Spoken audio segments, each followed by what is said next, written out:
Olá pessoal, sejam bem-vindos a mais um novo vídeo dessa série de vídeos que eu tenho feito para formar o meu portfólio em back-end com PHP. Nesse novo vídeo eu irei falar sobre algoritmos e estrutura de dados, mais especificamente sobre o Bubble Sort algoritmo, ou algoritmo bolha, ou método bolha. Para quem está chegando pela primeira vez aqui, esse é o terceiro vídeo da série. Nos vídeos anteriores eu falei sobre MVC e API REST. E eu queria, antes de mais nada, antes de continuar, agradecer à comunidade do LinkedIn, as minhas conexões, especialmente, pelo apoio que tem me dado com esses vídeos, né? Pois bem, eu tenho aqui no meu GitHub um repositório já criado com algoritmos de estrutura de dados em PHP. Por enquanto está vazio, né? O repositório. Os arquivos estão aqui na minha pasta, né? Eu venho estudando algoritmos de estrutura de dados com PHP porque eu considero que seja um assunto importante para quem quer ser desenvolvedor back-end. Na faculdade eu tive a oportunidade de ver algoritmos de estrutura de dados, mas assim de uma forma muito rápida. Eu tenho atualmente, deixa eu abrir aqui meu Kindle, né, focado nesse livro aqui, Algoritmos, quarta edição de Robert Kevin. É um livro interessante. Aqui no início ele diz, por exemplo, que esse livro ele reúne quase aproximadamente meio século de desenvolvimento nessa área de algoritmos de estrutura de dados. Existem dezenas de algoritmos que são já consagrados, standardizados, bem confiáveis. E é importante que a gente conheça, né? Ele é um livro bastante completo, aqui no sumário vocês podem ver. E esse livro ele é feito em Java, né? Que é a linguagem que eu uso na universidade. Mas eu tenho feito o exercício de reescrever os códigos em PHP.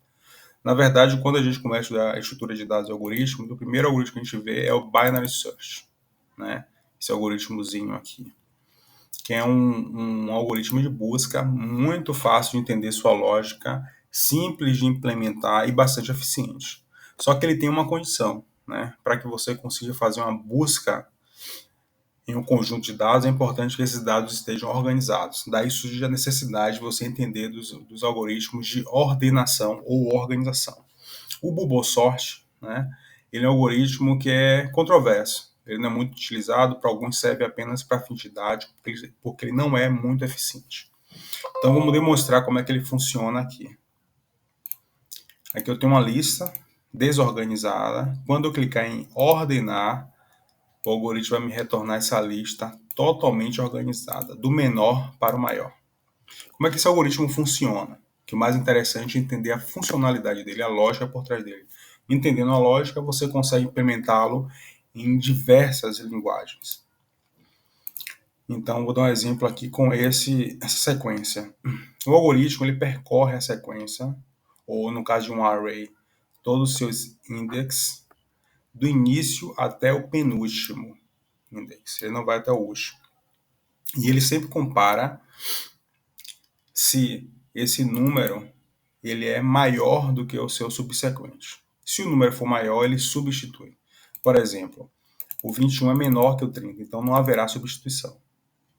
No caso do 30 e o 30 é maior que 1, é maior que o seu subsequente, então ele reposiciona. Aqui nesse exemplo especificamente, o 91 é o quarto número do índice, mas ele é o maior número da lista. Então ele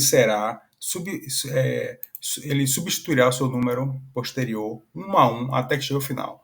Ele substituirá primeiro o 67, depois o 2, o 36 e assim por diante, até que ele chegue no final da lista.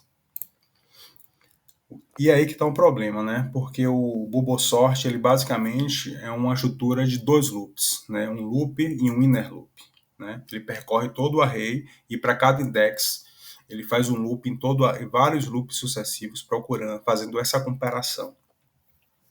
Eu vou mostrar para vocês aqui. Eu fiz alguns outputs aqui no script. Eu vou desmarcar, descomentar, tirar o comentário. E a gente pode ver aqui, ó. Olha a quantidade de loops que ele faz para organizar. Nesse último loop aqui, não houve substituição alguma, então ele interrompeu. Esse aqui é o 11º loop, porque ele começa a contar esse número aqui, na verdade, é o index do array, que começa por 0 no PHP, né? Então, esse aqui é o 11º loop. Em cada loop, ele tem vários inner loops. Como não houve substituição, ele foi interrompido. A lista tem 16 itens, mas ele foi até o 11º, organizando. A gente tem, né, quem está estudando algoritmo de dados e algoritmo de estrutura de dados está familiarizado com o Big O Notation, né, que é uma notação que representa a eficiência de um algoritmo, né? No caso do Bubble Sort, esse Big O Notation é representado por n-1 elevado ao quadrado. Esse aqui é o pior cenário, né? Não foi o caso da nossa simulação, né?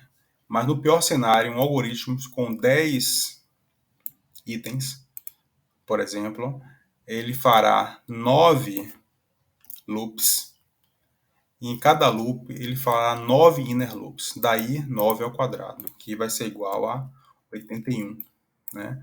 Então, são 81 iterações para um algoritmo com 10 elementos. Isso não é considerado eficiente, mas é um exercício de lógica, de programação, de raciocínio, muito interessante. Eu estou gostando muito do assunto, pretendo estudar o máximo possível de algoritmos que eu consiga. Vamos fazer mais um exemplo aqui. É bem interessante. Então, pessoal, esse é o algoritmo Bubble Sort. Eu vou tentar mostrar para vocês aqui o código. Basicamente, ele pega um array com parâmetro. Então, ele vai fazer um loop até o penúltimo índice desse array. Aqui nós temos a função count do PHP, que dá o tamanho do array, -1, então até o penúltimo item.